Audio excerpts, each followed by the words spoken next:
Chapter 30 of Mirror Magic by Claire Fayers. The last mirrors are dying. My magic is dying. What is written must come to pass. I don't feel well. Can books get sick? If so, I think I'm coming down with something. If anyone can help, please make your way to Unwise through the nearest working mirror. This is an emergency. The book.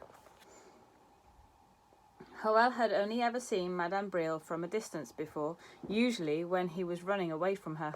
Close up, he thought he had never seen anyone so old before, or so ugly.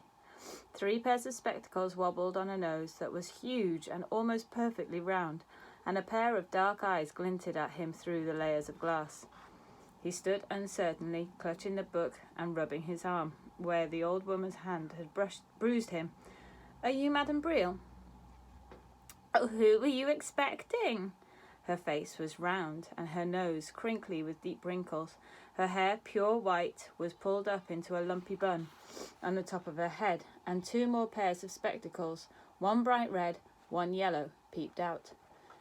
"Take a good look," she said. "We have plenty of time.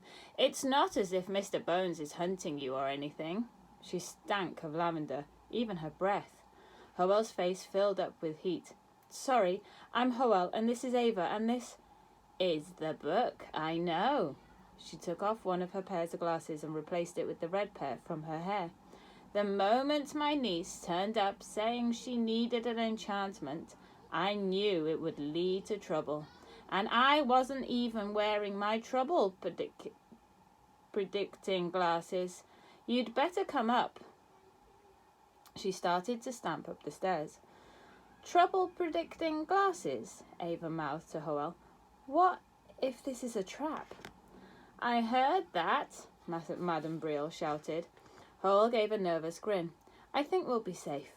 Lynette had told them to come here, and, besides, after spending time in Wise, seeing people covered up with cheap enchantments, he got the feeling that Madame Bril was the opposite of all that. She was exactly what she appeared to be." Upstairs, a fire crackled in the grate, and bowls of dried flower heads stood on every surface. The table held a tea tray with a pot and 3 cups and saucers. It appeared that Madame Bril had been expecting them. Howell gave Ava what he hoped was a reassuring look, and pushed her into the room.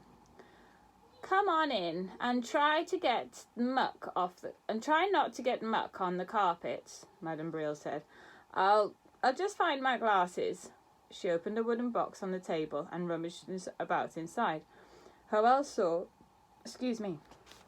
that it contained spectacles, hundreds of them, all lined up in rows.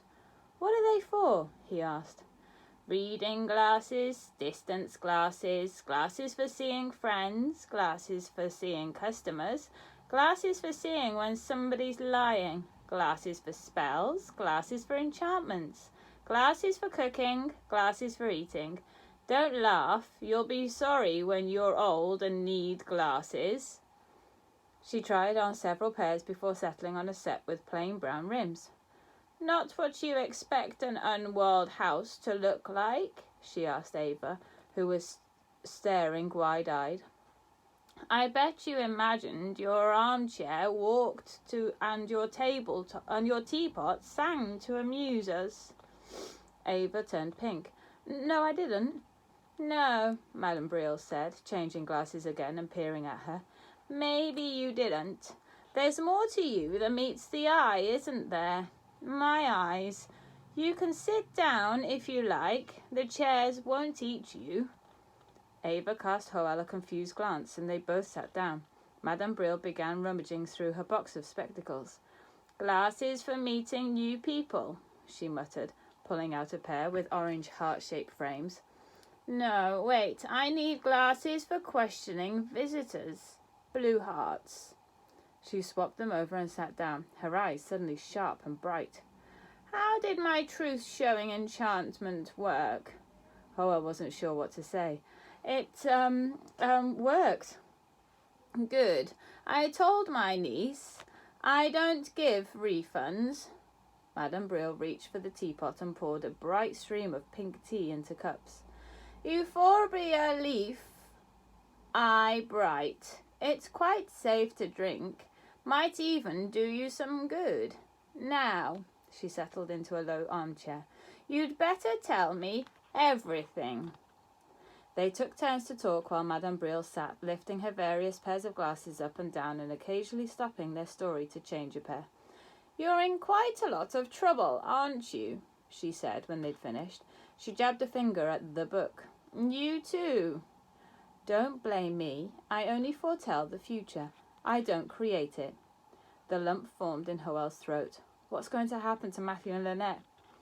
As I don't own a magic book of prophecy, Madame Bril said, with a pointed glare at the book, I have no idea. You'll find them in Waxing Gibbous, obviously. Mr. Bones has them. Where else did you think they'd be? Hoel's stomach turned. It could be worse, he said. At least they knew now, and Waxing Gibbous was always so busy with people that they might be able to sneak in unnoticed. More tea? Madame Bril said. You two carry on talking. I'll be back in a minute. She bustled out of the room. Hoel swallowed the last mouthful in his cup. It was almost cold, and the bitter aftertaste made him cough. Hoel is afraid, wrote the book, and now Hoel wishes he could throw me out of the nearest window and forget about me. Hoel realised he was gripping the edge of the book hard enough to leave dents in it. He unclenched his fingers. Yes, book, I am afraid, he said. He looked up at Ava. I've been afraid since all this started. I wish I wasn't, but I can't help it, so I'm just going to have to carry on and do everything while I'm afraid, because if I wait until I feel braver, it'll be too late. He fell silent. Ava let out a long breath. I'm afraid too, she said quietly. They sat and looked at each other for a moment. At least he wasn't on his own in this, Hoel thought. It made the knot in his stomach untie. He pushed the book off his lap and sat back. Do you think we're really connected somehow? Ava looked down and started to shake her head, but then she stopped and gazed straight back at him. I'm sorry. The apology was so unexpected, Hoel's mouth fell open. Sorry? What for? I think I did something. She pulled at her skirt. Something terrible. Magic was taken from a boy. You remember the letter I found on Mr. Futter's desk? And Lord Skinner said I'm alive because of magic? It's true. I was very ill when I was little, and I should have died, but I suddenly recovered, and then my father sold everything and moved away from Wise. My father, who used to be a conjurer. Your father was a conjurer? Hoel asked. She nodded. But everyone knows fairy magic is only an illusion and can't really change things. Some fairy magic, Madame Bril corrected, bustling back into the room with another tea tray. The truth is showing enchantment. For example, I put a bit of myself into that, just a few strands of hair to give it a boost. And then there's the magic inherent in all of us. If that magic is taken, it can change reality forever. Hoel sat quite still. She was talking about him. He knew, but his mind rebelled against it. It was as if he knew, but didn't want to know. Unwise is the most magic-infested town in the whole unworld, Madame Bril said. Don't you think it's odd that you'd grown up here and be the only person without magic? But I'm not the only one, Hoel protested. Aren't you? How many people do you know who have no magic at all?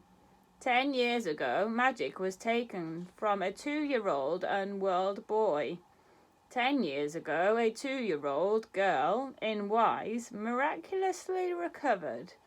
I know because I helped make the enchantment myself. I took your magic, Hoel, and I gave it to Ava's father. The room felt as if it was spinning.